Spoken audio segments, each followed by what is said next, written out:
terbuka terhadap saudari Novi Pratiwi bahwa sehubungan dengan permasalahan hukum yang sedang klien kami hadapi, maka bersama dengan ini kami menyampaikan teguran hukum somasi kepada saudari Pratiwi Novianti. Bersama dengan ini kami meminta kepada saudari Novi untuk membayar ganti kerugian kepada klien kami dengan kerugian material sebesar 1,3 miliar rupiah dan kerugian material immaterial sebesar 1 triliun rupiah. Makanya apa ya, mental saya jadi down udah, masalah case ini belum selesai gitu, yang seharusnya kita cooling down yang sesuai dengan arahan Gusmen, tapi jadi seperti ini. Kami memberikan kesempatan kepada saudari Novi untuk membayarkan ganti kerugian tersebut di atas paling lambat dalam waktu 3 hari sejak tanggal surat ini atau tepatnya pada tanggal 15 Desember 2024. Apabila sampai pada waktu yang ditentukan tersebut saudari Novi tidak kunjung melakukan ganti kerugian kepada klien kami, maka patutlah kami menilai saudari Novi tidak memiliki itikat baik untuk menyelesaikan permasalahan hukum dengan klien kami. Oleh karena itu, kami berhak untuk mengajukan gugatan perbuatan melawan hukum terhadap saudari Novi beserta Yayasan Akuo pada pengadilan negeri yang berwenang. Novi sama Agus sudah damai, seharusnya selesai kan? Seharusnya selesai, cuman kan Novi terprovokasi, Agus terprovokasi juga. Jadi kadang-kadang yang mereka terprovokasi atau mereka itu diprovokasi oleh pengacaranya masing-masing sama pengacara-pengacara yang pengen ikut nimbrung. Adapun hal-hal yang perlu kami sampaikan adalah sebagai berikut. 1. Bahwa berdasarkan informasi yang kami dapat, sampai saat ini uang hak milik klien kami yang berjumlah kurang lebih 1,3 miliar rupiah masih dalam penguasaan Yayasan Rumah Peduli Kemanusiaan, selanjutnya disebut YRPK, yang mana Yayasan Akuo merupakan yayasan milik saudari Novi. Bahwa merujuk pada pernyataan dari Kementerian Sosial jelas menyatakan pengumpulan dana haruslah berizin dan tunduk pada ketentuan yang telah tertuang di dalam peraturan perundang-undangan yang berlaku, khususnya Undang-Undang Nomor 9 Tahun 1961 tentang pengumpulan uang atau barang, Junto Peraturan Menteri Sosial Nomor 8 Tahun 2021 tentang penyelenggaraan pengumpulan uang atau barang. 3. Bahwa Yayasan Akuo yang didirikan oleh saudari Novi jelas tidak memiliki izin untuk melakukan pengumpulan dana atau menghimpun dana donasi. Oleh karena itu, sudah sepatutnya Yayasan Akuo tidak memiliki izin untuk beroperasi, yang dimana termasuk untuk mengambil dana donasi yang merupakan hak milik klien kami. Bahwa meskipun demikian, saudari Novi tetap bersikeras menahan uang donasi milik klien kami di dalam Yayasan Akuo, yang mana hingga kini uang tersebut masih di dalam kekuasaan saudari Novi melalui Yayasan Akuo dan tidak kunjung memberikannya kepada klien kami. Bahwa dengan ditahannya uang tersebut oleh saudara Novi melalui Yayasan Akuo, maka tentu hal tersebut menyebabkan terhambat dan mengakibatkan tertundanya pengobatan yang dilakukan oleh klien kami, sehingga jelas sangatlah merugikan klien kami. Jadi gini, kalau bilang donasi tidak cair kan itu salah, ya kan? Mekanisme pentransferan itu kan ada Agus di bank tuh, ya kan?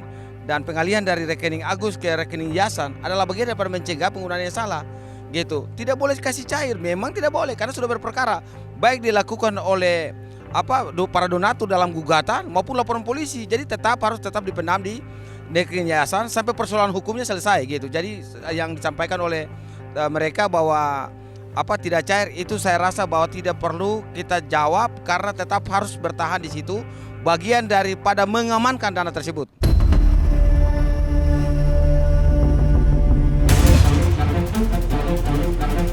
Kalian tanya sama aku emang manajernya dia atau aku teman dekatnya dia atau kayak gimana?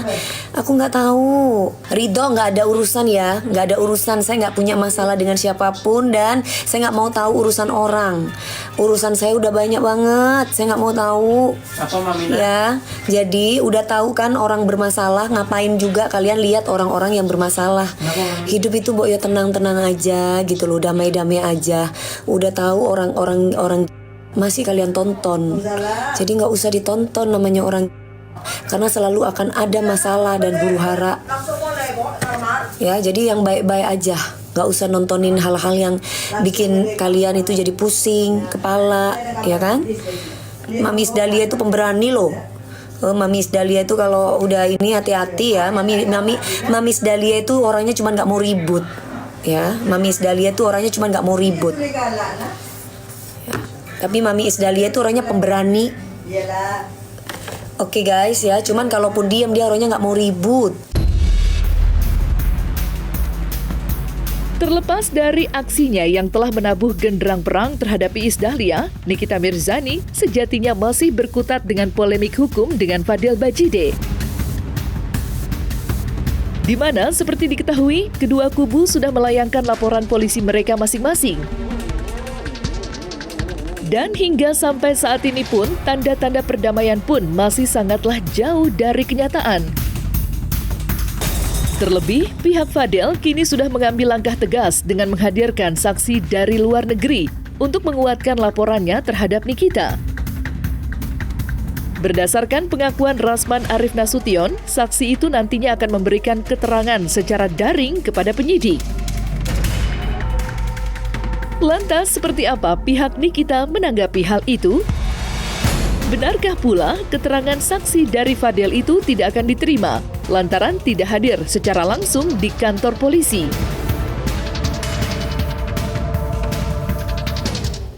Saya dan tim hukum akan ke Polres Metro Jakarta Selatan, kemudian akan dilakukan pemeriksaan saksi dari UK via Zoom dengan Ibu Juliana Fernandes dan Saudara Mama Eda atau Eda. Saya nggak tahu caranya bagaimana. Via Zoom kabarnya, Pak. Biasanya yang via Zoom, memang sidang perdata. Memang ini sidang, bukan. Yang saya tahu ya, menurut hukum, proses pemeriksaan terhadap seseorang itu setelah diperiksa semua, ada namanya berita acara pemeriksaan. Di dalam berita acara pemeriksaan itu ada yang namanya tanda tangan kecil, namanya paraf. Pada saat tanda paraf, habis itu semua diparaf semua baru tanda tangan. Pertanyaan saya, apakah bisa menandatangani melalui handphone? Satu. Yang kedua, tanda tangannya harus basah.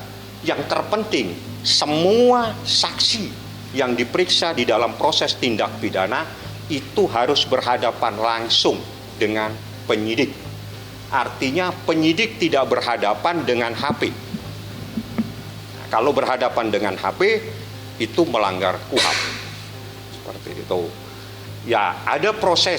Saya tidak akan berbicara secara pidana. Saya hanya berbicara secara perdata bahwa setiap proses terhadap orang dari luar negeri atau perusahaan dari luar negeri, manakala ingin beracara di Indonesia harus mendapatkan legalisasi surat kuasanya atau apapun dokumennya melalui kedutaan besar. Saksi luar negeri, tapi Fadel datang. Saksi luar negeri, tapi Fadel datang. Untuk meringankan Fadel. Besok akan kami ungkap semua hasil pemeriksaan itu akan saya sampaikan ke media. Artinya tidak semudah itu untuk beracara di Indonesia atau sebaliknya orang Indonesia beracara di negara lain. Itu dalam proses perdata. Dalam proses pidana akan melibatkan, karena yang diperiksa itu pasti harus dalam keadaan bebas. Untuk membuktikan seseorang bebas itu pasti akan melibatkan. Tidak mungkin seseorang diperiksa sendiri, tapi tidak ada yang mendampingi. Biasanya melibatkan kedutaan. Tapi yang terpenting bahwa manakala seseorang ingin menghadirkan saksi yang meringankan, tolong bawa saksi itu, ini Polres Metro Jakarta Selatan, seingat saya ini Jalan Wijaya. Ya, jadi bawa saksi itu ke sini, diperiksa di lantai 3, nggak perlu satu, yang banyak. Tidak mungkin dilarang, pasti diakomodir, karena sesuai dengan KUHAP. Oke, kasus Laura ya. Sebetulnya capek ya kalau ngomongin kasus ini, ya, karena memang prosesnya begitu panjang. Ini bukan kasus yang mudah, bukan kasus yang gampang untuk segera ditangkap tersangkanya. Biar tidak ada celah, saksi-saksi dari 16 itu diperiksa satu-satu. Kebetulan dokter juga dokter-dokter profesional. Sebetulnya saya sudah tahu statusnya anak saya apa, tapi memang belum bisa saya sampaikan. Mungkin dalam waktu minggu depan ketika nanti si Kang Semir ini dipanggil, baru nanti akan Niki sampaikan dari mulut Niki sendiri. Ya sudah, yang penting mana ya ngomongnya. Ya ini yang sudah terjadi, ya sudah dijalani aja. Kalau benar tuduhan-tuduhan tersebut sangat berdasar Novi mengambil tindakan hukum. Ya. Kalau benar itu diucapkan dan kalau benar dia yang menyebarkan, itu tindakan yang sangat serius. Dan saya sangat mendukung Novi. Nanti lihat pembuktiannya. Kan dia mengatakan saya yakinnya bahwa Novi itu nggak punya duit. Kan dia bilang gitu kan. Udah deh, nanti lihat aja proses hukumnya. Detailnya saya nggak tahu. Ya. Karena memang saya bukan kuasa hukumnya. Saya hanya kasih dorongan moral kepada Novi. Itu aja. Ya, makanya saya bilang sama Novi, konsentrasi aja di kepolisian. Kalau benar diucapkan kata-kata itu, kalau benar kata-kata yang sangat menghina itu, ya memenuhi dong. Kalau benar diucapkan, nanti itu tergantung dari analisa penafsiran dari polisi. Ya, dia akan membaca semua kalimat-kalimatnya itu. Ya, jadi biarkan dulu proses berjalan agar itu orang diproses kepolisian. Itu hak dia, silakan lapor. Tapi saya yakin laporan polisinya nggak bakal bisa jalan dan nggak bakal bisa masuk pengadilan karena menurut saya tidak cukup unsur di situ ya. Nanti juga kan mereka akan periksa ahli bahasa. Polisi akan memeriksa ahli bahasa dan ahli bahasa akan melihat apakah itu sebuah tuduhan ataukah itu sebuah pertanyaan, dan itu adalah dua hal yang berbeda. Berarti Pak Alvin sendiri menyangkanya bahwa itu tidak akan mati? Nggak akan kena, itu orang udah jelas kok. Coba diputar aja video saya kan nanya dari mana ke uangnya, apakah dari A, B, C. Kata apakah itu adalah perkataan pertanyaan, semua orang udah tahu lah. Yang ngerti bahasa Indonesia ya, kecuali Novi dia nggak ngerti bahasa Indonesia, makanya ya udah suruh dia sekolah lagi aja. Maka harus dilihat dari konteksnya ya. Nanti kemudian karena sudah dilaporkan, maka biarkan kemudian penyidik yang bekerja. Lebih jauh memang di dalam hukum pidana itu dikenal unsur penyangkalan. Unsur penyangkalan ini yaitu siapa yang kemudian mendalilkan, maka dia yang harus membuktikan. Begitu. Jadi kalau misalkan dia menyatakan Teh Novi sebagai pelacur, maka dia harus membuktikan bukti-bukti apa yang mengarah ke titik itu ya. Terus kalau kata-kata saya membuat dia tersinggung, bodo amat, ya kan? Pendapat saya seperti itu kok, gitu. Lu terima nggak terima, ya kan? Setiap orang kan boleh punya pendapat berbeda.